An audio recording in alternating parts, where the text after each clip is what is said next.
Oh, we're streaming. Sweet. Hi.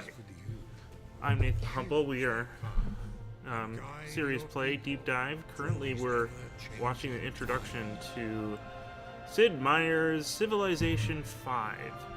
I need to run. I will be back. And so everybody else can introduce themselves. Bye. Bye, Nathan. Thanks for joining us, Nathan. See you later. Right, well, good afternoon, everybody. My name is Josh Rivers. I'm a PhD student in the anthropology department and a big fan of this entire series. And I have a lot to say. Hi, my name is Krista Lee of the anthropology department here. I'm also a huge fan of this series. I think we're playing this because of me and Josh. Pretty much, yeah. Yeah. And we also have two ghosts with us today who really don't want to be in camera despite having space. Well, I can sit over here, but Nathan was all up in the It's up spot to you. until I'm 20 just- seconds ago. I'm just I giving you can't shit. move any further. Okay. Camera. So I am I was just closing Leila the 1 inch Miller, gap and- between us. We're a good. PhD student here in the anthropology department. Yeah. And I'm Scott Brunner, and I'm a PhD with the English department, and I'm invisible. All right, cool. My iPad is not letting me log in, so I'm just gonna put that aside and play. All right.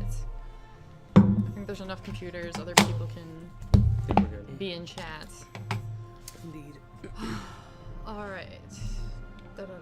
This is. Where's my mouse? Oh, is that gonna not go to full screen? You can full screen it once we go past that. Oh, ultimately, okay. So just go into options. Got it. And video options up the top. I don't see it yet. No, there it is. And then it should... We'll just have to change the resolution, that's all. Is this the same computer that we were using last semester? Mm-hmm. Yes. Yeah. Now, here's the question. Yeah, I'm not sure what the TV is. Well, let's not go down under the 20 hertz refresh rates. That sounds terrible.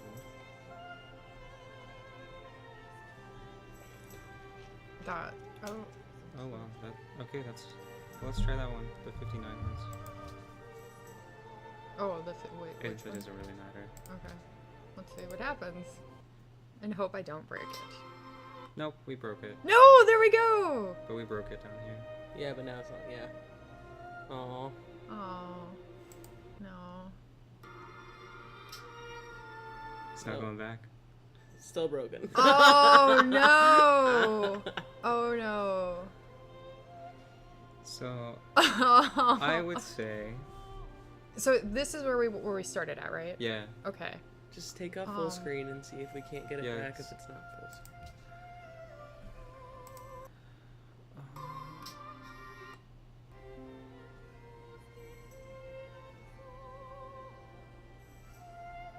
I would say we should probably go off for... Okay, so are we saying we're gonna stop streaming? Is that what I just heard until we can figure out the Hold technical on. difficulties? Because look how fuzzy it I mean, there's nobody in chat. is. No, Everyone's I mean, watching this there's one. not. So, Yeah. how do they normally do this? That's a Well, good let's question. try this. Let's get out of there and come down to here and make sure. Video capture? Game capture? Yeah, we just need, one of those is not right. There we go! There we go. Oh, except it's not quite... Wait, I think I know how to do this.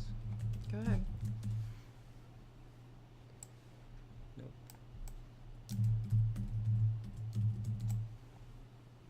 So that's not right. Because see, it's all the way over. Right.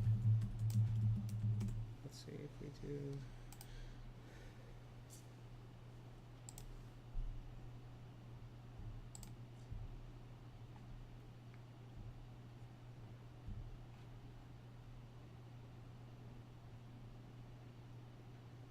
I have no idea.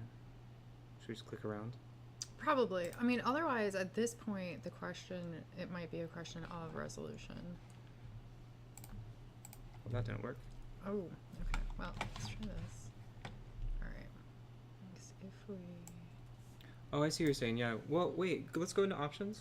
So And for the because we- record, 'cause on we my changed the computer, resolution it's to- not as fuzzy as on that one. as on that one. Yeah, I know. That screen I'm just kind of ignoring right now. Okay, I just wanted to make sure that we knew that. If we click on options again, because I think part of the problem is it looks right on that screen, but the resolution wasn't actually the way that it should be.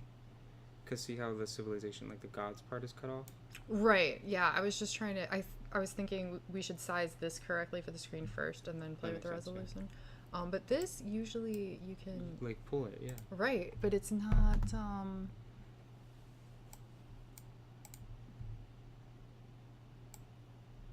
It's not letting me go out of this like square No, mode here. The green thing is keeping you from doing it. Interesting.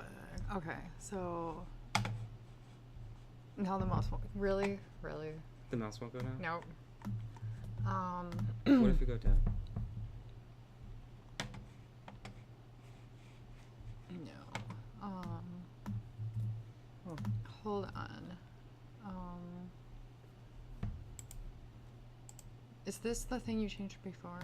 The video capture 2? Yeah. But you might want to go to game capture because that's what you had clicked.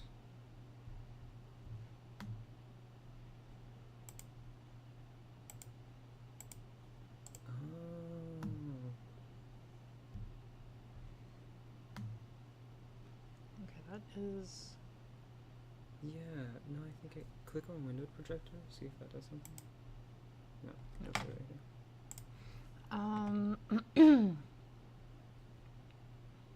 What happens if you click the eyeball off on that one and on the video capture one? What, Is that that one? the one that did? Which one are you talking about? So so you see how the eyeball is up? Yes. If we click that off and then click on the video capture one? You want me to click all of them off? No, just the game capture eyeball. Oh, okay. So that was my problem. I'm like, Okay. which eyeball? I see. And then video capture.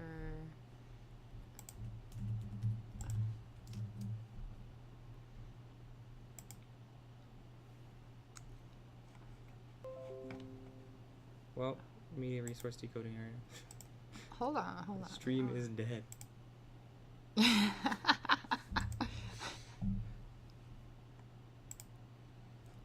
It's a lot of pictures of us. That is. Pick the right day to be off camera. Yeah. All right.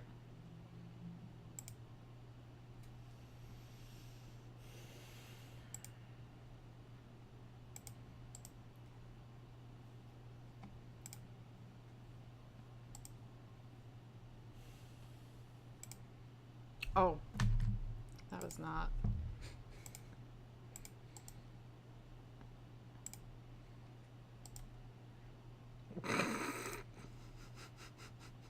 All the screens are just slowly going black. We're just losing it. Yeah. Oh, there we go. All right. So we need to bring back the big screen. You know, what would help is if I knew what number each screen was. Like, I just want The to. big one's 0. Is it? Okay.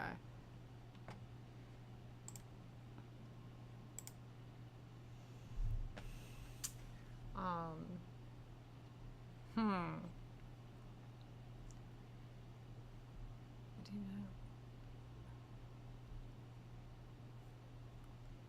Let's try. Oh. Okay, if we can figure out how to get this back, I think I got an idea. Because we could turn off the background and then just.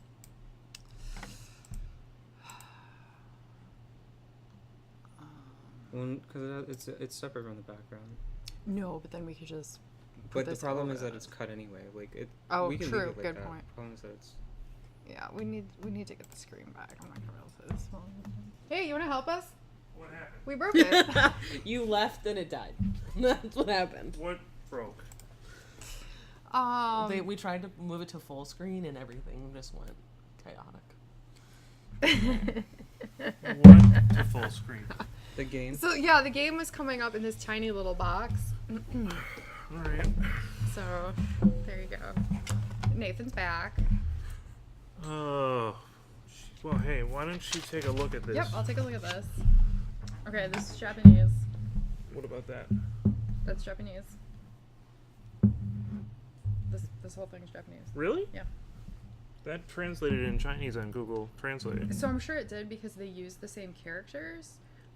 But the reason, so how I can tell is because some of these simpler ones in between are katakana, which they don't use in China.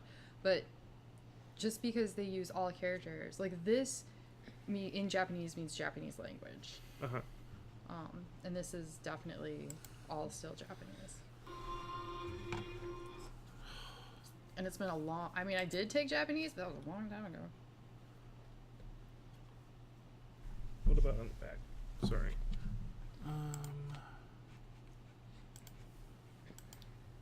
My impression was that it was in 3 different languages. No, so they are using all 3 different Japanese writing systems, but this is all Japanese language. And because characters have meaning and not you cannot use the phonetics, it will very often translate if you put in Chinese, if you set your translator to Chinese or Japanese. And the translations usually come up fairly close because Japan took the characters with meaning very often to use their own written language. But yeah, for sure, this is all Japanese.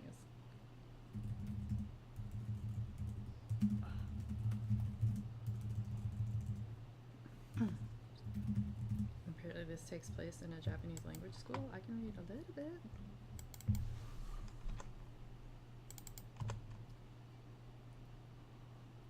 A foreign student from a Japanese language class with somebody, I don't know what that word is, goes to a Japanese language school.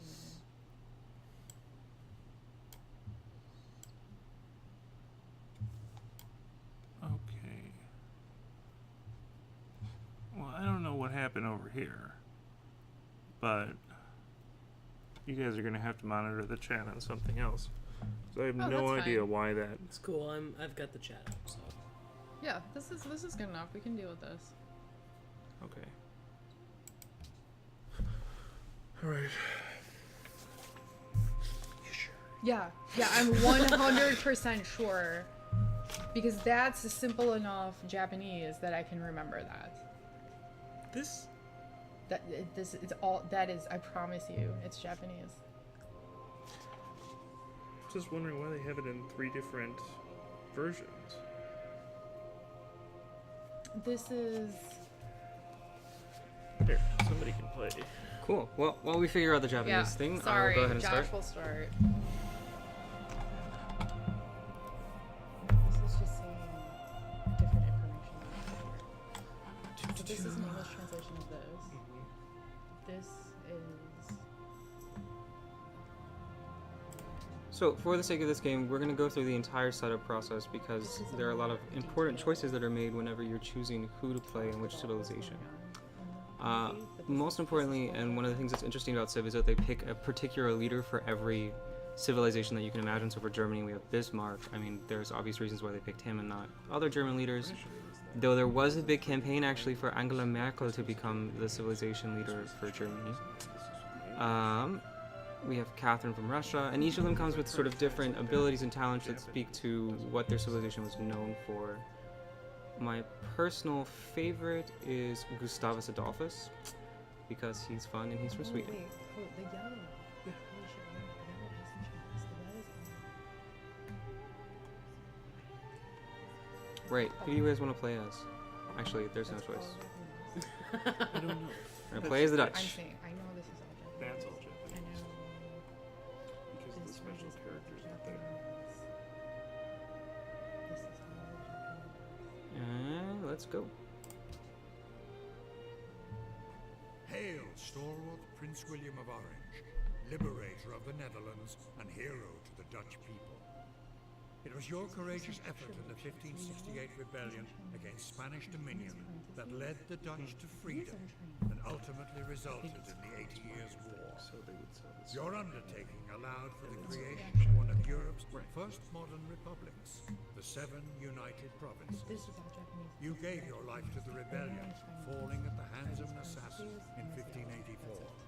But your death would only serve to embolden the people's charge, and your legacy as father of the fatherland will stand as a symbol of Dutch independence for all time. Brave Prince, the people again yearn for the wise stewardship your wisdom afforded. Can you once again secure the sovereignty of your kingdom and lead your people to greatness? Can you build a civilization that stands the test of time? So one of the things that Civ 5 is known for is it puts you in the role of a leader, right? And this is the only moment that that really happens is at the beginning. Otherwise, you sort of play yourself. But each leader does come with one of these sort of intro welcome things, and it's interesting what they cut out from these stories versus what they choose to keep in. I mean, yes, all of this is factually true to a certain extent, but they tend to gloss over the less fun parts about people's characters for obvious reasons. I mean, it's a game. But Sorry, guys. and now I'm alone. So, so why couldn't they put in the stuff that's like, because some games No, confront it's those a good question. Like, things. why don't they confront the reality of the situation? Right, I mean, and first, I mean this is Civ 5, right? We have 5 Yeah. of them now. So do they at some point with kind of like political stuff that's going on today, does the game eventually? Should we ever include them? I don't know. I think so, but I don't think we're ever gonna get like Hitler leading Germany, for example, Oh, right? no, right. Which is for obvious reasons, but this one in particular, first of all, he's not actually a terrible human being. So William van Oranje is not a bad enough guy to have sort of like a disclaimer at the end, like, by the way, he was terrible. But it is really interesting for people like Gandhi, where it's now known Gandhi was a good person, yes, helped India liberate, but also was involved in some shady shit. Oh, our resolution's kind of janky. Sorry, I didn't mean to like totally. No, it's okay. I had a chat. Apparently, our resolution isn't phenomenal. Yeah, that could be true. I mean, the This entire is a game's good kind of. place to found a city. Food and resources are plentiful here. Press your Settlers Found City button. Okay, so I've never played more than like 3 minutes into these games. 'Cause it's not really my wheelhouse. But Found city button. aren't these all games based on the idea that civilization is a good thing? And that is not a rhetorical question. I'm curious. Like, No, no, they are. They're all founded on the idea that civilization. I actually need the pegs. Where do I go to get the pegs up? I mean, a game that was based on actually how civilizations actually work, I think would be horrific. It would be very gruesome. Right? Like, it would be Sure. nothing but conquest and genocide. So, like, if you're going to come from the basis that, like, civilization is a good thing, I think you've got to whitewash the characters, too, and to make them into paragons of whatever. Would it be interesting to like make a game that's essentially like Civilization but include all the horrific stuff? Just as kind of like a comment on like I mean games in general, but also this kind of Western idea that civilization's actually positive always, you know? Well, it's interesting because, like, one of my favorite games of all time, I mean, I know that Sid Meier has, like, almost no input to this anymore, right? Yeah. But I know he created the original one. And one of my favorite games of all time is Pirates. If anyone's ever played that game. I've never played it. Oh, wow. It is... I mean, I played the original Commodore 64 version, and we were talking when I was a kid. But, I mean, talk about whitewashing piracy, right? Like, I mean, there's still a few things here and there, but it is... And they even try to make it realistic in that it's not trying to mirror... Well, it's somewhere in between, like, kind of swashbuckling Errol Flynn type films and piracy, but... Same idea, right? I mean, to take historical fact and to turn it into a game kind of necessitates, unless you just want to be doing terrible stuff, necessitates a little whitewashing. I mean, does it though? Wouldn't it be really disturbing to play? I mean, but wouldn't that be the point of making a game that Yeah. was disturbing, is to show just how disturbing It actually is. Yeah, I mean, I think it would be fascinating. The problem is, could you make a AAA title? Like, would you be able to have 9 different things going on the screen and have millions of people play it if it was... I mean, I don't know. Into the ruins.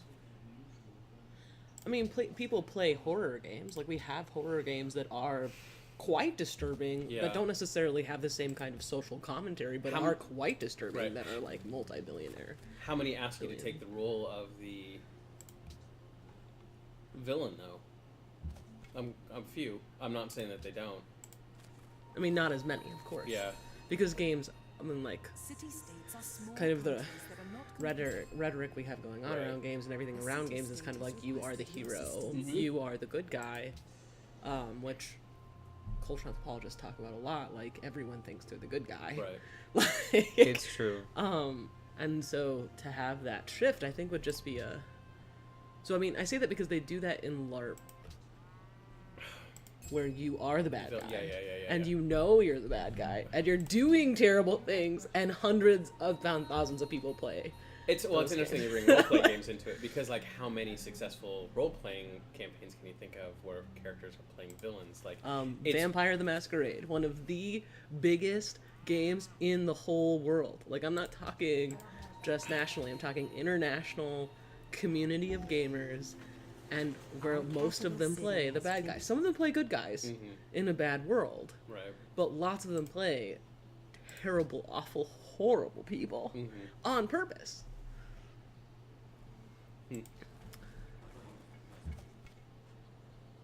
That's what I studied for my master's, so that's what. Yeah. All of my role-playing knowledge, and I have never played a single game by White Wolf. Ooh, we need to change that. Let's go to worker. But see, now you make me. Now I want to go and like spend some time poking around the internet, because I bet there are people that have probably done like. Well, how moddable is Civilization? Is it moddable? I have never modded it. I think that there are actually I know there are mods for it. There's one that turns into a space civ game. I mean, it's based on the same underlying mechanics, but it's kind of cool. The whole idea behind it is like there are different, and what I like about Civ is that there are different ways that you can win. Right? There's like war, there's science, there's religion. So it heralds this idea that civilization is not just one thing; it's a balance of many. But it's not really as balanced as it should be, because you can only win by really focusing in on one of them. You can only like find one that works and go for it, which is, I don't know. Yeah, these games are so complicated. I've never even. I mean, I'm already lost at what's going on. I played, I think, Civilization 3, and that was the last Civ game that I played.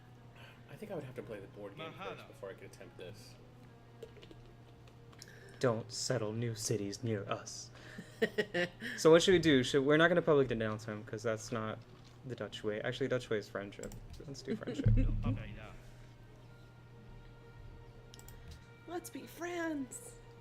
So I would be declaring rebellion just because that's the simplest thing to do. It is simple, but we would also lose really hardcore at this point. Are there win conditions in Civilization? What do you mean? Can you win Civilization, or is it like more like a Sim City? Again, Yeah, I've never played. you can win. Okay. There's like a screen that comes up, you've won, hooray, congrats. And what does it take to win? Like you're the dominant civilization? Pretty much. So one of the ways that you can win is by like technological advancement. I think it's in Civ 4 it was you get to space. And there was also like you build nuclear weapons or something like that. Was another win condition. There's a bunch of different win ones. Actually, let's see if we can find them. I've never played. I played Alpha Centauri, and I bought it way back in the 90s and So, played it. This is the tech tree. This tells us everything we need to know about winning, what leads to what, how we get to what, that sort of thing. So you'll see it goes quite far through the different eras, and it ends in, I guess in 5 it ends in future tech. So you get points for each one that you unlock as well, and then like at a certain end of a turn you get you win by having the most points. So, is it do you know what are you playing other leaders in the game? Is that how I mean, is it a competitive game? Or There are other leaders in the game. Okay. They're all NPCs right now. You can play online, I think. My question is this, is like, to win, do you have to have more points in them, or do you have to reach a certain amount of points? I don't know that answer. I know the answer would be for Civ 4, which is it would be a certain amount of points. This one, I think it's a turn-based one. I think it's like at the end of however many turns, whoever has the most points wins. So, yeah. Okay, what unit needs order? So I don't know if it's just my computer or if it's stream, but like Is the literally resolution really no, bad? it literally doesn't move and then spins, and then like That's annoying. so yeah. So I don't know if that's just my computer because I'm low on battery, or No, if I it's have a feeling actually that's... the stream itself. Because if that's the case, then no one's hearing any conversation because it's just pausing and Oh, that's really annoying. configuring and then pausing again. So I don't know. I mean,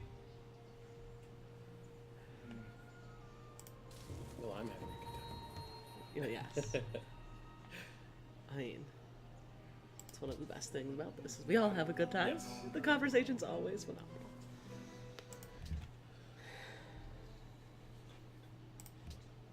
I mean, that's yeah.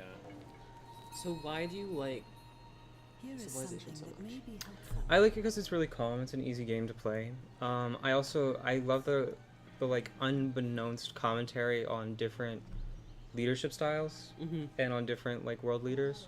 I mean, the fact that they picked like Willem from Oranje instead of any other number of Dutch leaders is interesting. And like for the States, I think they picked George Washington too. So why didn't they pick somebody like what would be another good example, like Abraham Lincoln or someone like that? You know, like why did they pick Washington instead of this? And they say that it's because that person is seen as the person who created the nation. So like William van Oranje is known as the progenitor of the Dutch. Like he's the one who freed them from the rule of the Spanish, so he created the Netherlands. That's the idea behind it. But I don't know. Lincoln created Yes. the United States as it is today. Exactly. I mean, we were definitely a different United States before Abraham Lincoln happened. Well, at least his, presidency. Before his presidency happened, we were True. a much, much different. Is there a French leader? There is a French leader. I believe it's Napoleon. Nice. Yes. We'll see, and then that's interesting because Napoleon. Well, maybe okay. So this is my lack of knowledge on French history, but France was a thing before Napoleon, right? Like, Yes, yeah, it had true. like defined borders before that and all that jazz. That was the first moment where there's like the possibility of like a French Empire. But yeah, I mean, why not? Yeah, why not de Gaulle? I don't know. One of your combat units is near an enemy One unit. of the plethora of French kings or queens. Is there an Irish leader? I don't remember. All right, this is Whoa. actually very risky, so we don't know if we're gonna Yeah, win or fair. not. That was lost, right? So I'm gonna. No, that was we did more damage than they did. Oh, okay. We're okay so far. So here's a question for you. So one of the reasons why I had a hard time playing Alpha Centauri, which was based on Civilization Engine, is I could never understand how my actions were impacting what was happening. How does that work? Like, how do you, like, there's so many variables. I'm just looking at the upper left-hand corner of the screen. Yeah, and I see a sure. bunch of stuff. Like, how do you know? We have succeeded. Is there a good tutorial in this game? Like, There is a tutorial, yeah. Yeah. You can run through a tutorial. It's actually very useful to run through the tutorial. So maybe we should have done that. I just wanted to get into actually playing. Yeah, no. I was. Is it? I guess my question is more, when you're making the action in this game, is it easy to tell how your actions are influencing the world and whether you're winning or losing? It is once you know how it works. It's not at first. Like I haven't played this in a while, so for me it's also a little bit difficult to know what terrain are we on. Sorry, 1 second. Tundra. Okay. Gonna attack. This is all RNG based as well, so it's a little bit difficult to know what. So what's question, happening. These are the guys that we made friends with previously. The barbarians? No, we didn't make friends. No. So this is also an interesting. Correct. Let's be friends. Barbarians. No. So who did we make friends with? We and didn't. who are we fighting now? We didn't make friends with anybody. We met Budapest and decided we would not immediately crush Budapest, which we could have done. We met Lisbon and decided we would not immediately crush Lisbon, which we could have done. I like the use of the term immediately. We're Yeah. saving up to crush them later. Yeah. That's the idea. Alright. So I have a question for you. I'm very sorry, guys. Are you logged in now? Is your I stream have some working? information that may be of use. It's trying to load. Okay, because mine has been loading, pause, load, pause, load, pause this entire time. Okay. But does it still mean we're sending out? Well, we're connected through the cable. Ah. I just want to make sure that what I'm seeing is not what everyone is seeing. That's because I'm also gonna have to shut down because my computer is not. I Battery could. So this is, for example, one of the victory rounds. Once we do an entire 5 of these branches, we begin the Utopia project and then we win, which is considered a cultural victory. Okay, so there's different ways to win. Yes. There's This is a completely particular different ways to dead win. spot, And we only have to win one. We don't have to win Utopia and Future and. Correct. Only one. Oh, won't it be awesome when? I mean, it's showing up okay over here, so I figure if it's showing up okay, This should be what other people are seeing. Okay. If they have good Wi-Fi. then we're fine. It's a little janky, but it's not too terrible. Okay. But we're not going to be able to chat with people or see your chat. I wonder if I can pull it up on my data. My mom can kill me for it later. So the clouds, that's like a fog of For war. the We don't know That's what's a over fog there of war. until we go. See. Yeah, I that's watched why I'm sending Chris this guy on around Twitch so that he for can. 20 minutes and used an entire gig and a half. So So just so you know, Twitch eats it like it's kids who have never tried chocolate before. right, but on the phone app, I think there's a way to pull up chat and not the video. That's what I'm thinking. And so that's what I would do. Because I can see the TV, I don't need the video. But I can bring up just chat.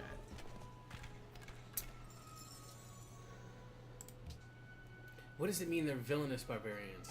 This is what I was going to say. Is it's really interesting because there are civilizations, there are city-states, and then there are just barbarians.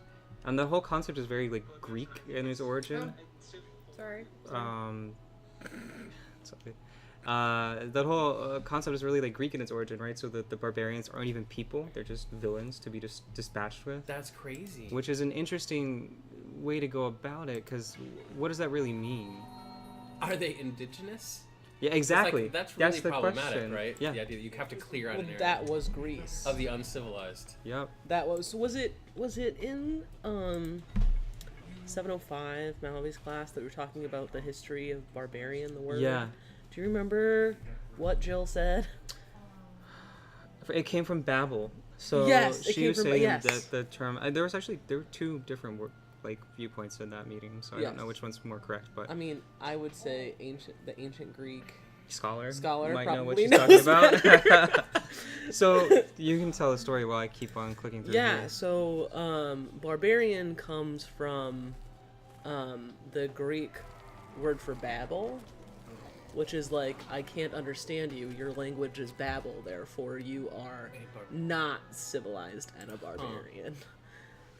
Which I thought actually makes a lot of sense, but also is terrible. It is pretty terrible. Like, it makes, like, we, anthropologists really hate the term barbarian, and it just makes me hate the term barbarian even more. Like, They should have a barbarian ruler that you could play. So, I mean, literally, there are these characters that are nothing but... They have no ruler, they have no civilization, they're just there as like an obstacle, is that correct? Correct. Just an obstacle. There's no point in them except to be an obstacle. You get gold from killing them. You can enact policies that... Oh, We discovered the great... We're in a really weird continent, I want to point out. We are on a continent which has both Mount Fuji and the Great Barrier Reef within, like, 5 tiles of each other, so... Oh, okay. Yeah. So procedurally generates a new world every time you play. Yes. Okay. Sorry, am I asking too way too? No. These are good questions perfect. because it's stuff that I don't know that people don't know about the game. Yeah. And I don't know anything either, so your questions I are grew great. up with this game, so... let's see. I'm worried about this guy down here. So, but apparently that guy's worried about it too. In fact, playing this game, I once said that I had never played video games on my own computer, and that was actually a lie. And I didn't realize it until I said earlier that I had Civilization on my very first computer that I ever got. Well, it's one of the only ones I've ever played, but it did happen in real life. Hilariously, the only game my parents ever allowed me to have on my computer. Civilization? Mm-hmm. Interesting. I mean, it's seen as a relatively innocuous game, but the whole reason I wanted to play this is to point out it's anything but pure innocuous, right? Yeah. It's a very Western concept of what a civilization should be, first of all. And even the like non-Western civilizations that they present, they're presented as good, but the way that you win the game is by being very Western about what you're doing. Yes.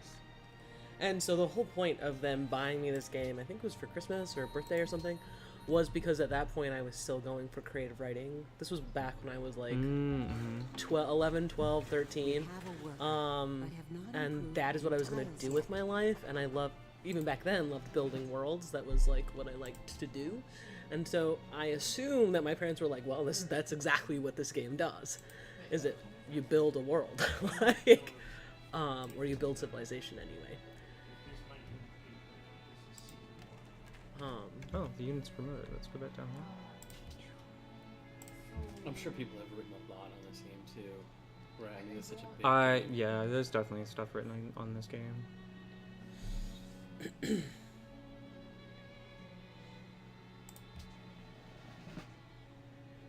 Do you know when the first Civilization actually came out? I do not. It's a good question. I remember playing it in the 90s. The Oh, first yeah. version. It's got to be at least the 90s. And my guess is somewhere around 95. That's a guess. Well, we will find out. That is what the World Wide Web is all for. We really need to play. Now I really want to play Pirates. Hey, we are looking for more games for Mondays. If it's playable on this computer. You can play the new versions. With a lot, yeah. So essentially, what we've been trying to do with Mondays is that every Monday will be a game that someone has chosen, and we'll host that game. So basically, we're guaranteed to have at least one person here because they chose the game. It's turned out Mondays are becoming more popular, which is great. But yeah, so if you wanted to add a game to the docket... I'm not on the full email, I don't think. No, I don't think you are either, and we can definitely change that.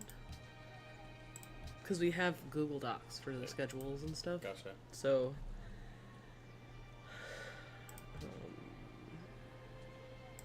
Who comes up with the names of the cities? Like, why is that Amsterdam? Is that also procedurally generated? That's procedurally generated, Okay. yes. I think it's based on just, like, the civilization you pick. You can go in and rename them, actually. There's a rename button somewhere. I just don't remember where it is. There's edit right there. Maybe that's it. So the board game first came out in 1980. Yeah, so if we edit it, you can just change the name. Which I will. Well, no, I won't. Amsterdam's a great name. It's going to change to Utrecht to make everybody pissed, but... Yeah, so 1980 was the board game, and then Civilization and Civilization 2 both came out in 1996. That's pretty close. So the board game came first? I Yeah. thought the board game came after. Nope. Board game was literally 16 years before the video game. Weird. Okay. Let's build a farm.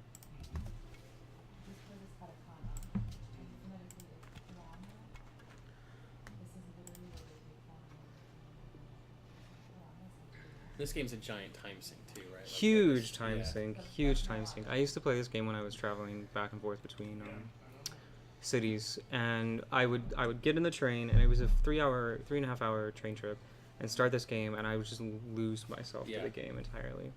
And it's interesting because I don't even know if these games, like, they're fun, yes, but I don't know if their whole point is even to be fun, or if it's just to make you spend as much time on the game as you possibly can. Well, that's stupid. We've hit the end of the continent. And do you have the ability to make boats yet? No, I'm working on it right now. Hopefully boats are soon.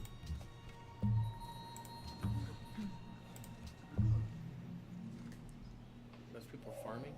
Yeah, they're making a farm. And so now we have boats. Cool. So I mean, I guess the next question is, do games have to be fun? I don't think so. I mean, I realize this is a huge debate, right? But Right. my immediate answer is I don't think they need to be fun. But I just look at my game history, right? I mean, I love games like this. I love Anno, which is like literally just urban planning in video game form. And I love EVE Online as well, which is pretty much just a second job. Or a primary job in some cases. That's true. Yeah, can be. So I don't personally think so myself, but I would love to hear what other people have to say about that. Well, right. I mean, there's that whole debate where we should really divorce the idea of play and fun as two separate concepts because they don't need to be married necessarily. It's the exact same But Well, I mean, my first response to your question would be, what do you mean by need to be fun? Do they need to be fun to be commercially successful? Probably. no, do they but need to be fun to be a game No. or to be play? Because fun is subjective, right? Think about it. There are Oh no, totally. like, I do not think the idea of EVE is fun, but other people do. And I don't like hold the power to say, no, this is not fun, ergo we are leaving it Right. out. Right. Right. I mean, yeah, I feel like the exact same things could be levied on other types of media. I mean, are we engaged or compelled by different types of films that aren't necessarily fun? I think the same thing. Just because it's play, I don't think changes that. What's the word I'm looking for? Changes that at all. Sure, right. I mean, a stupid example that I think of is, like, I've had friends show me, like, romantic comedies, and they love them, and I'm like, this is dumb, there's nothing funny. Well, my opinion doesn't mean it's not a romantic comedy. It just means that's not my flavor of comedy. I think I know what's going on, by the way, with low resolution. This is a relatively like graphics and processing intense game. Right. So it's just killing the computer, which is fine, but... We love you. The next question is, and Scott, I don't know if you have you read a lot of Malaby's work? No, we have to for Stuart. Yes. I haven't got to it yet. Yeah, Yeah, no. you're in that class. Yes, I am in that class. But he has this idea of playful versus play, right? And the attitude of playfulness. Is playfulness fun? Does it have to be? How do we divorce those concepts? That's my question. I don't know. I mean, I'm sorry. I don't want to, because I'll go on a tangent about like this whole, like, the Espen said, the whole idea of not participatory media, but the idea of ergodic literature means that it has to be a non-trivial amount of interaction before we can call something ergodic or playful, right? And like that definition is impossible to define. Like, are we going to say it's a non-trivial amount of effort to read Ulysses to like understand that, versus playing a game that can be really, really simple to play, right? So I think there's movies or music that we could talk about just to engage with it is still playful. I don't know. Those terms, I think, are difficult. I think fun is too broad and subjective to be useful for analysis, right? So, Sure. And this is... But people are using it for analysis, No. which is why, like, it's... True, but I think they do themselves a disservice because there are better, there are better words that can describe the experience more accurately, right? And you two are probably going to notice that this is just Malaby coming out because I was with him for 10 years, but it does make sense to talk about, well, this thing is, engaging, or this thing is creating a what's the word I was just thinking of, like a chemical high. I'm thinking of like roller coasters, for example. A lot of people would say Dopamine, thank you. See, not chemist. But you know, to talk about those because they're more specific, whereas fun is such a broad toddler word, right? I mean, toddlers can express that they're having fun. Yeah, but toddlers can express that they're playing with their dolls too. Does that make play the same? No. Fine, I'll retract what I said about the toddlers. But I just think play is not play. Fun is not a specific enough term. Is engaged a more specific term? I actually think it is. Because I think you can have fun doing something without being mentally engaged. Right? So I will knit while watching TV. I find knitting fun. I would not say it's engaging because my hands can do that, but I will be engaged mentally with the television program I'm watching.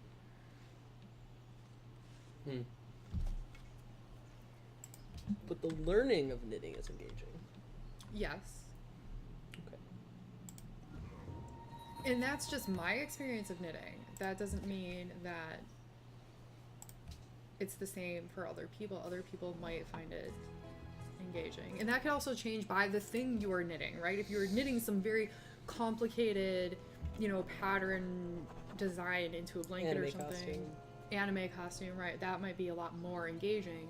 Whereas, like, if I am watching TV and knitting, it's usually going to be something really simple, like a scarf or some mittens, because I literally don't have to be engaged in order to finish the thing. Right.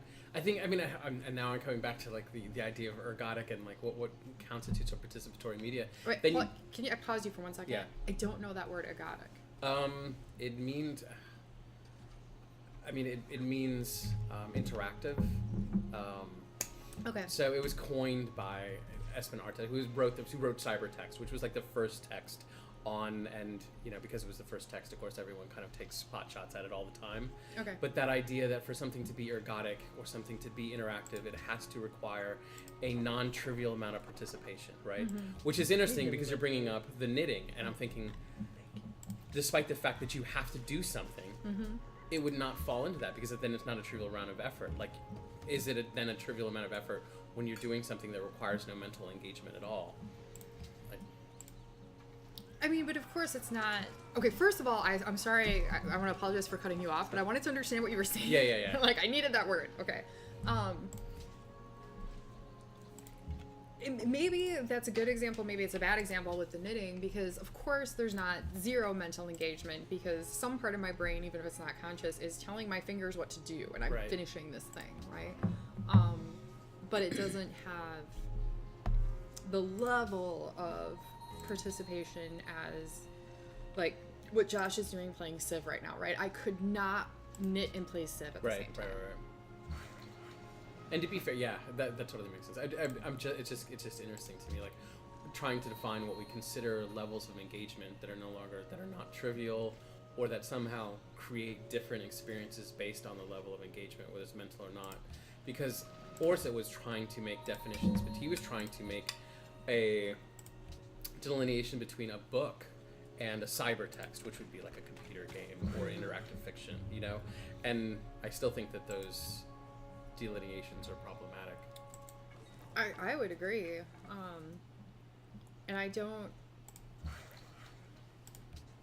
pretend to have the answers to these types of questions because then the question becomes, well, where do you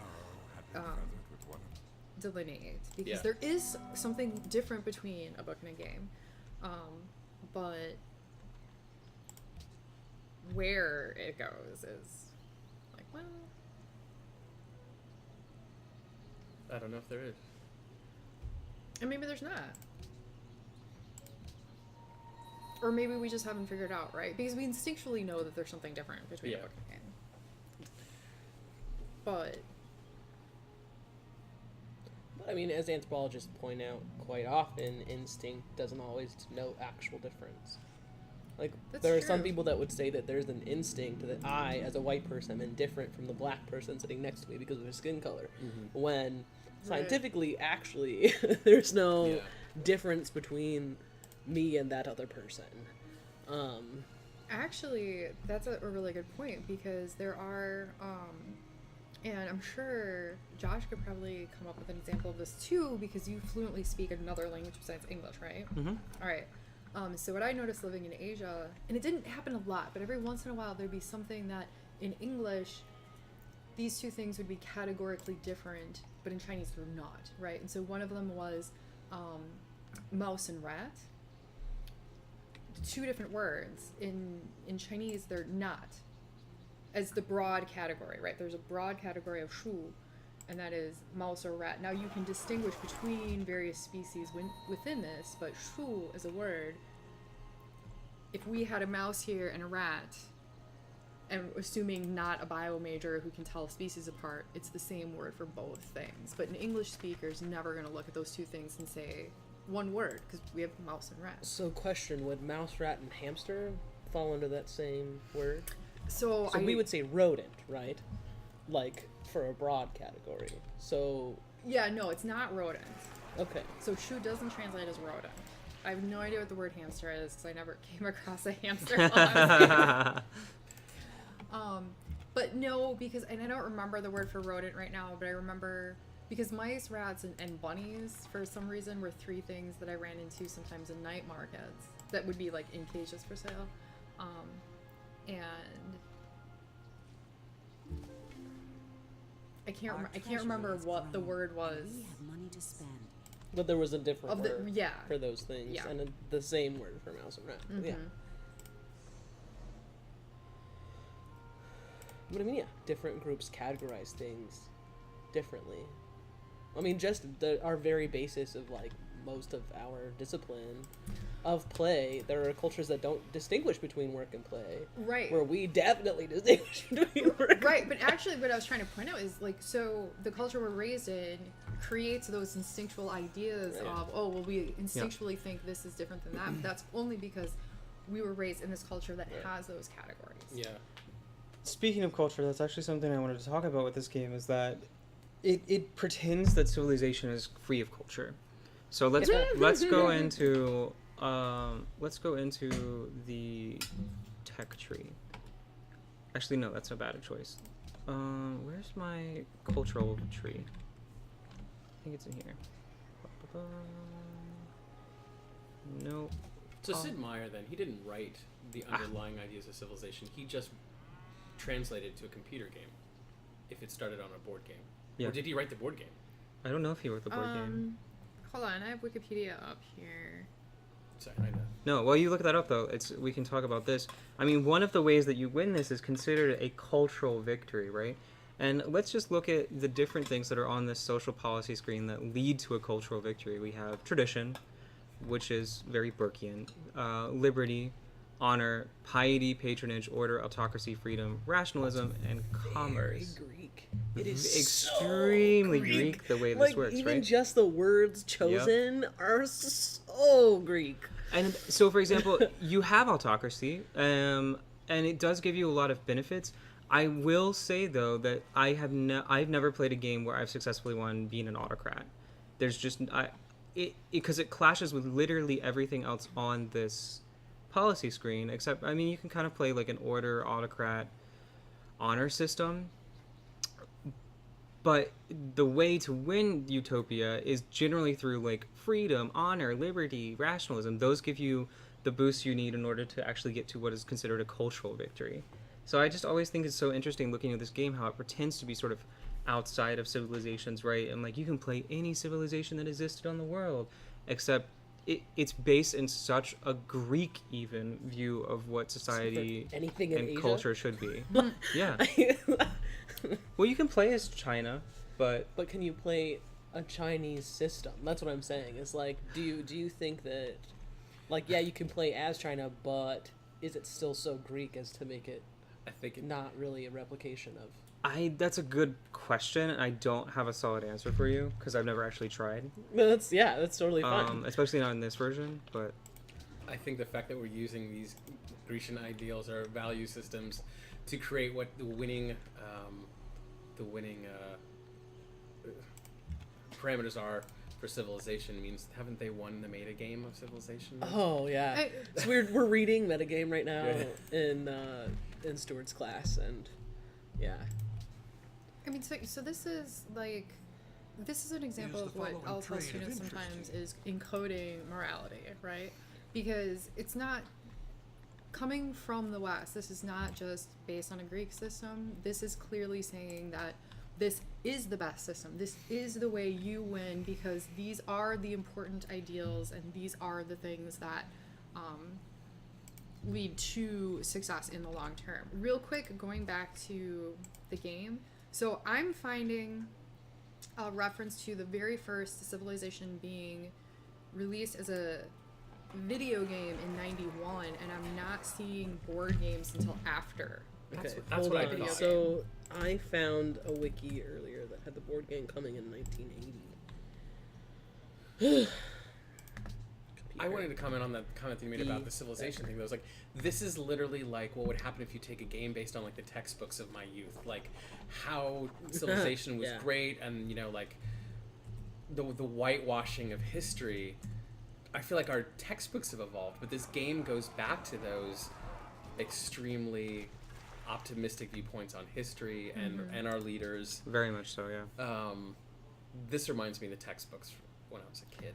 Okay. Well, and because China was brought up already, for a long time, China was ridiculously successful and technologically advanced and all of this, but they were not living under this type of Greek ideal type area, right? You had the emperor who was like almost infallible, and it was basically an autocratic system. I mean, I want to say governors, but I know that's not the word they use, but the people, you know, over the regions had full control, and you had large amounts of poverty and peasantry, and but they were still wildly successful, dominated most of Asia, and You can found a new city. did with it your a different way. Yeah.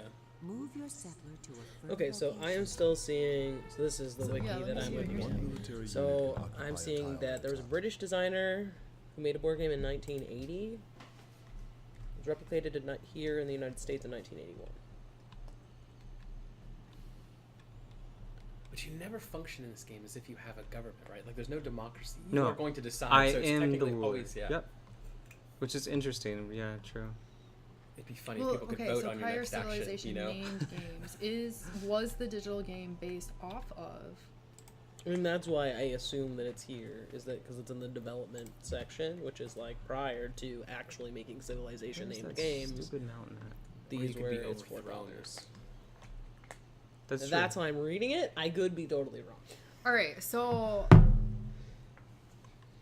if this was a paper I was grading, I would circle this and say juxtaposition is not an argument, and that's the problem I'm having with this right now, because they're not 'Cause they're actually not explaining. right. They're Let's not see. actually explaining how that went down. But I would make the same assumption looking at that, because yeah, it's on the page, it's under development. Okay, fine, but yeah, whoever wrote that, take it back to the writing center. Be like, my professor said juxtaposition is not an argument. Wisdom and virtue. How well are we doing in this game? Are we winning? We're not super winning. We're not super losing. Normally by now, if I was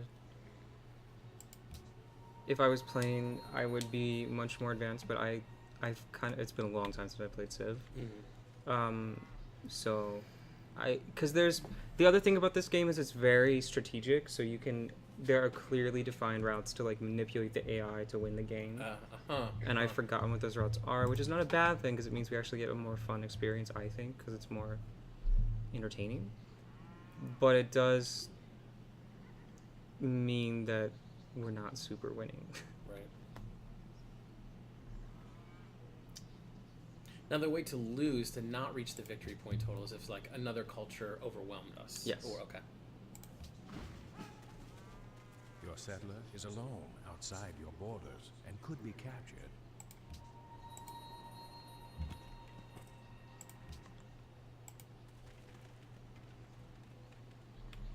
Okay, so I went to the 1980 board game made in England, was the first game to use the technology tree mechanic.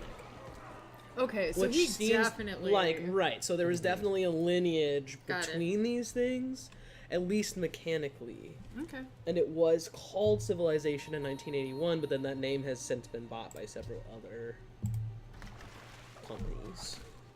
Got it. So yeah, so based on that, yes, the 1980s game at least had some mechanical history. Something ironic, by the way, in the Digital Humanities Lab, and we have limited or no wireless service in this area. Oh, So I we're know. moving. I think about that every time I'm in here. So, do you know about the collab? I don't know if anyone's actually told you. So, we're moving. We got C21, where we got collaboratory funding. So we're moving all of this over there Oh, cool. sometime near the end of this semester, maybe sooner, depending on. That's in Curtin, right? Yeah, Yeah. 9th floor. Yeah. Yeah. So we're working on that, and then maybe we'll get better Wi-Fi. But this is also hardwired, this computer. So Yeah. otherwise, it'd be very sad. Is there even anything they could do about the wireless sadness? No, not without an extreme change. I imagine it's limited because of the stuff that's in the building itself, Yeah. and there's not a whole lot you can do about that.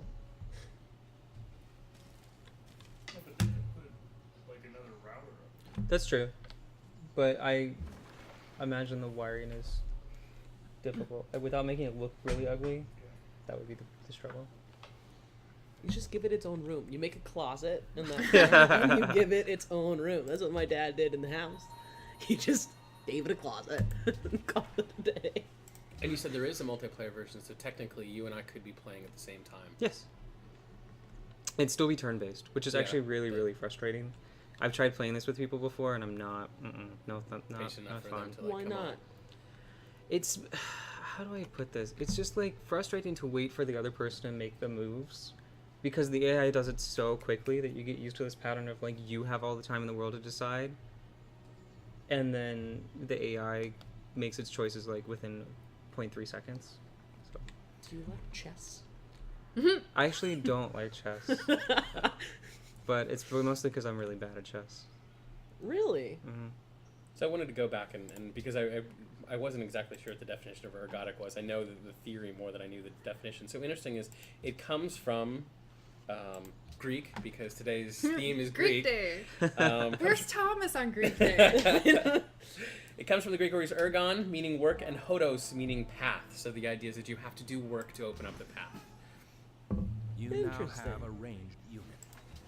And I've coded cybertext in literally everything I've probably written for the last 3 years. Also, speaking of Greek, I know that the people on stream aren't going to be able to see this, but the original board game, well, the second version of the board game, the one actually made in the United States, had this is the cover.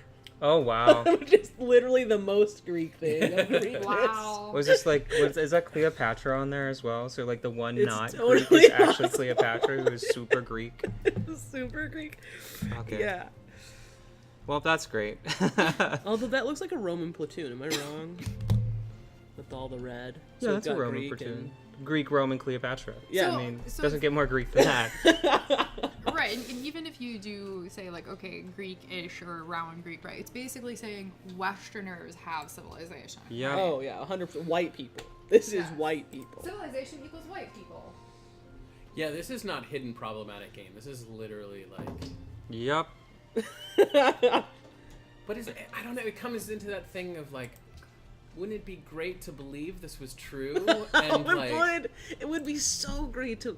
I mean, ignorance is bliss is like totally not wrong though. progress Like, is terrific, and no one, except for a few barbarians here and there, no one really got harmed.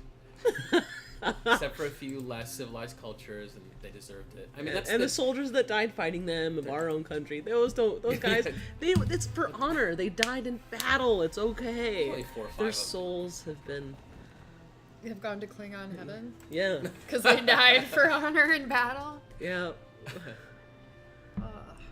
Oh wow, that's Valhalla, all that all our jazz. turns. Yeah.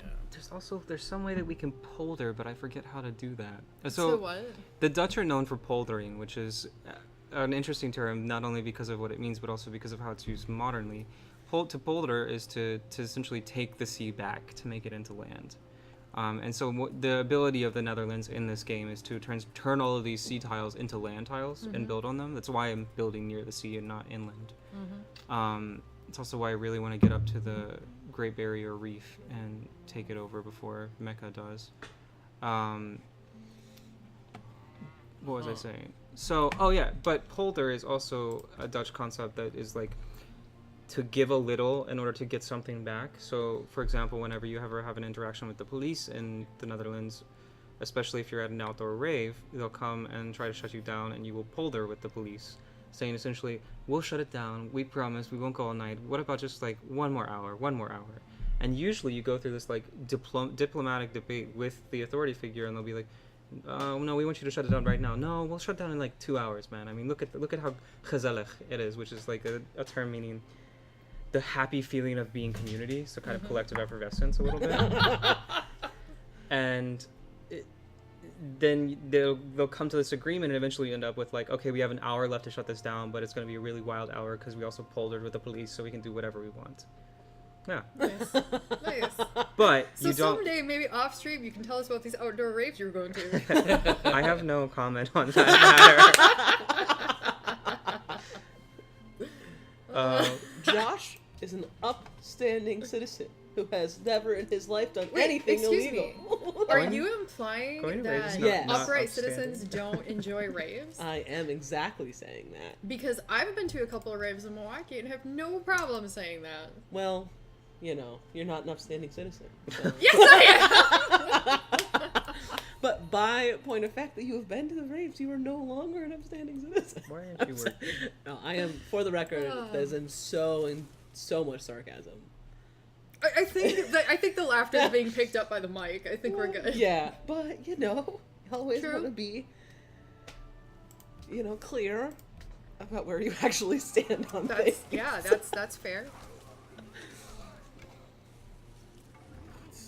I've certainly had that happen online where I've said a thing and then had to thoroughly explain the joke so it was no longer funny. Yeah, jokes only get funnier the more you explain them. I truly believe that. Multiple tellings too makes it better. With the same group of people. Yeah. Oh, absolutely.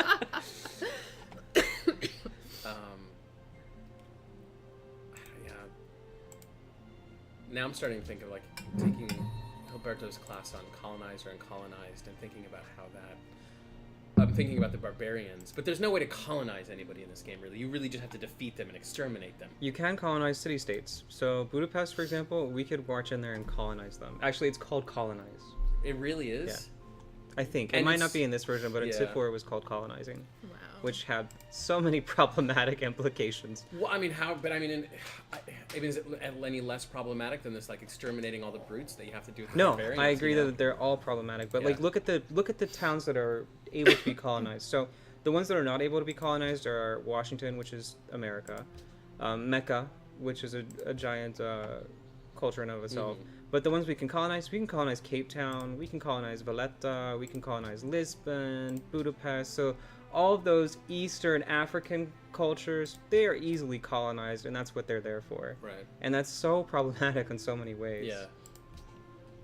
That's what I love this And then game, they but just it's still problematic. Threw in Mecca as like, oh, we're gonna give Africa a Yeah, bone. exactly. Well, it's what I think is interesting is I think it becomes more problematic the more sophisticated this game gets. Like, we can stay, or does it? Or is that just me being like, Well- if I look at the original versions of Civilization, like, I don't really have a problem with it because it's ridiculously abstracted.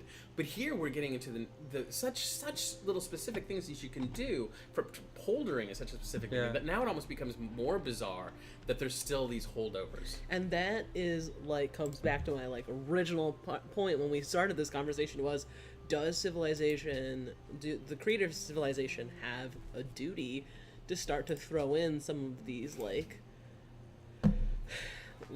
no, you really are. Right. Like, this is not cool. Yeah. Like, what you're doing. Like, is there commentary within the game necessary? I think the responsibility goes up the more we start to think of this game as teaching us history, because I think the original games were just a history. Like, I like war games. I mean, I don't play them as much as I used to, but when I was younger, I would play war games, and I'd have, I'm practically a pacifist in my real life. But like those ideas, and like so much problematic. I would play both sides in Axis and Allies, right? That's pretty problematic. But Civilization is now a huge mainstream. Like, this is how people probably think about history from this game. Well, the thing is I think that more of this game reflects a lot of the education that's being taught in America. Like, yes, this reinforces the education they're getting, but, like, let's say everyone in America had a real understanding about, like, right. What was actually happening during that time. Like, during the time of colonization and all of that. If we had any kind of real understanding of that within our education system, would Civ 5 even be as big as it is? Yeah. So, let me just throw a little tidbit on that. I wonder... Because we're talking about this American education as if it was, like, all the same, right? Oh, no, it's not all the same. So, for example, I grew up in an area where it was not predominantly white, and now being in college where we all could have a whole nother conversation why this is true, but I'm around a lot more white people. And I feel like I got a lot more history on Africa than other people did. Now, for all the things I know about Asia, that's like a whole nother thing, because I didn't get any of that before college. That was a choice on my part where I'm like, okay, I got the West, I got Africa in school. Let me go find out what happened with the rest of the world, right? But video games being dominated mostly by white men, and not picking on Sid Meier, there's nothing wrong with being a white man, but he probably did get more of this type of history. But let's think about how awesome this game could be if we bumped up the sophistication so that you could play a Chinese style, Japanese style, like if there were more options to bring in these other ideas on civilization and whatnot. I mean, for example, the Chinese, when they were in their heyday, thought that the Westerners were barbarians. So even this type of idea of we're civilized and everyone else is barbarians, well, so did they. They just, distinguished it under their own lines. Well, what would it mean, too, to, like, be able to, like, really dig into the history of Africa before colonization? Because there are some, though limited, sources on that. And then say, okay, so there were actually kingdoms in Africa. Right. Like, I bet there... Before colonization, so... I wish the game had done that itself, but I bet there's a mod for that, especially with the whole Wakanda thing happening right now. So, I would be... I can, like, not... I can't imagine that there isn't some sort of mod that actually tackles that. Yeah. I wish it were developed straight into the game, I agree, but... So, the key take-home point is when whoever owns this franchise, because I already forgot, watches this video, they need to come hire a couple of anthropologists for the next iteration of Civilization. What you mean by that is all 4 people in this room right. need to be hired. And trust us, we will turn this into such a complex yet wonderful game. By the way, you better also go hire a couple more coders. They did actually just release Civ 6, so it's out now. I haven't played it at all, and I'd be interested to see what that game looks like, especially considering everything we talked about, right? Yeah, given the newer commentary on all of this stuff. So I would be really intrigued to see how Civ 6 looks. I don't know if it's better or worse. Generally, these games don't have a huge amount of commentary, mostly because they're not. They pretend to be neutral, and so they don't draw a lot of eyes their way. But do they? Well, okay, so maybe in media, is that what you're talking about when you're saying pretending to be neutral? Okay. Yeah. Because I was like, this game definitely is not neutral. No, I don't think any academic is going to look at this and think, oh yeah, it's neutral. I think in the popular perception, it is definitely presented as neutral. Yeah, I mean, I think, yeah, I agree.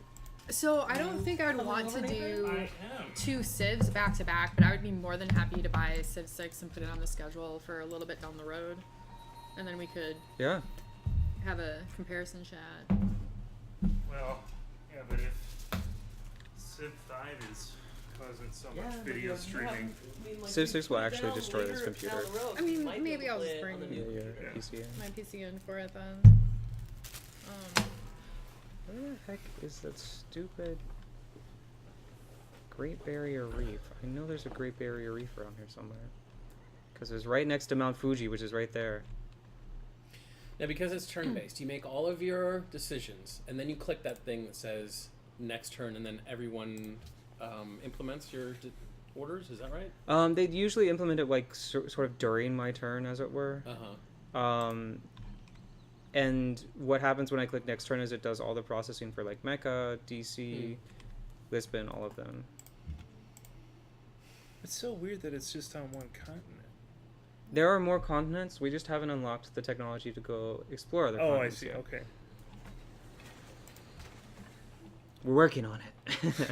Give us a minute. Why aren't Nathan. there more continents? What are you doing? So I just want to say that I'm almost a little reluctant to come in here because you guys were having such a great conversation without me. I'm like, man, maybe I dampen the conversation. No, but how did did you get that DVD taken care of? Yeah, did the best I could. Good enough then. Good enough for government work. Where's that from? From Fandango. Thank you. I also just want to say that apparently I've got that new farm fresh thing downstairs, and that's all fine and good. But they have free forks, which is great because I forgot mine at home. I haven't tried that yet. I've been thinking it looks good though. Mm-hmm.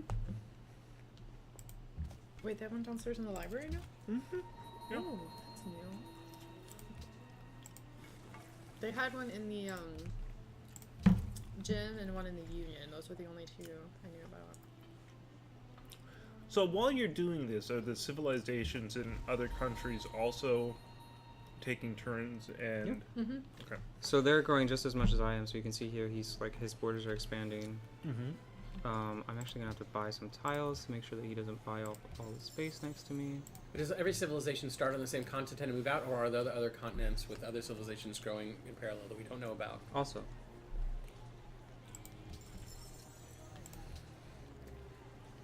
This game is way too complex for me. it gets easier once you learn how to, like, essentially mess with the game. So.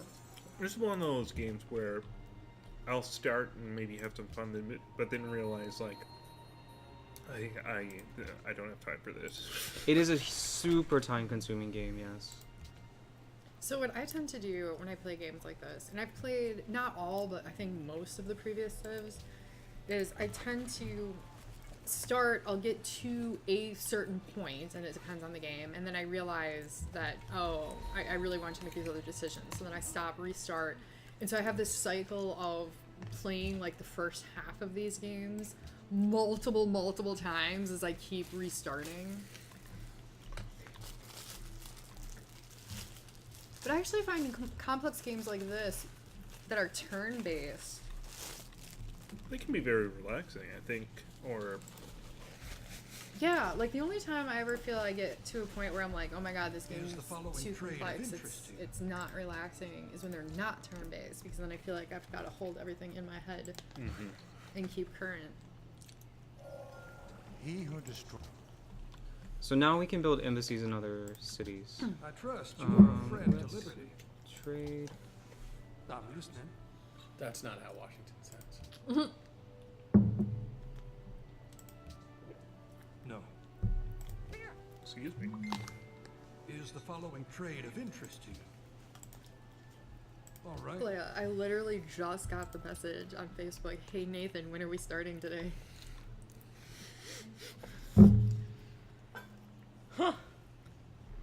Well, Facebook is slow.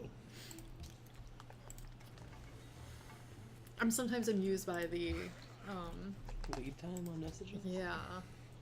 Because it said it sent. I never got a response, but then I was I like got walking one. up here.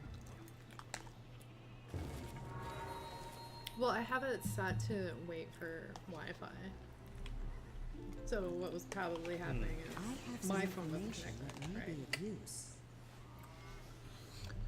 It is really complex now that you mentioned that, and I'm remembering all the different systems that are in place, because there's also a religion, and that's its own super complex system where you like found your own religion essentially and go and try to proselytize other city-states.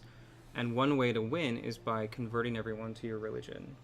And you can also, you can crush, which is super problematic in and of itself, but you can also crush other cities from inside. So like if I were to build a missionary and then go send him to DC, I could make the city collapse by causing like religious tension within the city if mine was like at odds with theirs. So you can't fight Washington, but you could make it collapse. Oh, I through could ideology? fight him if I wanted to, but you can also make his civilization collapse via ideology. Okay, so you said earlier that you couldn't take over cities. Like there are some city-states that you can't take over. Right. So we can't take him over. So these ones are you can't colonize him. These ones we can go in and say you're ours now, and they'll say, "Oh, okay, thank you, great Western civilization." But you have to fight Washington. You have to actually fight him. I mean, thinking you have to fight some of the Budapest ones, but it's much easier to just be like, "We've given you gold, now be our slaves." Yeah, it's problematic, and they end up working for you, and they send resources back, and they don't get anything in return. Sounds familiar. It does, actually. We are Rome. Let's Netherlands versus the U.S. Yes, it's a fun, encounter. So, the religion. Are the religions that you can found or that you encounter based off of real religions, or are they just sort of a religion? I think, let's look, I believe that they are... Okay, thanks. Or is it just completely, like, it's just religion? Right. Your people have religion. Oh, belief, so there you go. Yeah, so there's beliefs in, like, desert folklore is what they call them. There's like I believe it goes from, and this is also incredibly problematic, it goes from pantheon-based religion to monotheistic religion. And, like, the monotheistic is clearly superior and gives you more things. Does it also go from oral to written history? Yes, it also does go from oral to written history. Writing is one of the first ones. Actually, it's one of the first technologies you like do, and you need it to do literally anything else in the entire game. So yeah. It posits monotheism is better than polytheism. Yes. Which is actually really not Greek. True, but that's also ridiculous because let's think about this. If you are polytheistic, you have a whole bunch of gods to help you out. You don't have to rely on just one. Maybe the one is cranky today. You can go pray to somebody else. Well, yeah, but I mean, I'm making a joke, Nathan. No, I know, but even in polytheistic religions, oftentimes there's a god that is